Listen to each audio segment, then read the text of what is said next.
Große Freude im Hause Kardashian, denn Khloe Kardashians Baby ist da.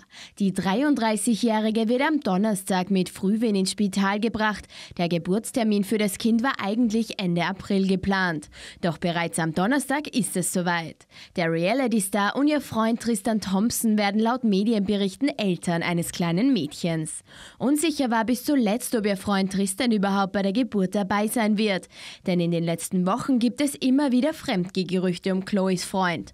Vor allem als eindeutige Fotos auftauchen, die Tristan Thompson mit einer anderen Frau ganz schön innig zeigen.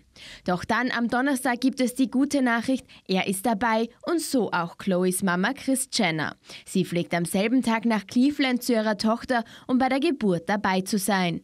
Kann also nicht mehr lange dauern, bis das neue Kardashian-Mitglied mit dem ersten Foto vorgestellt wird.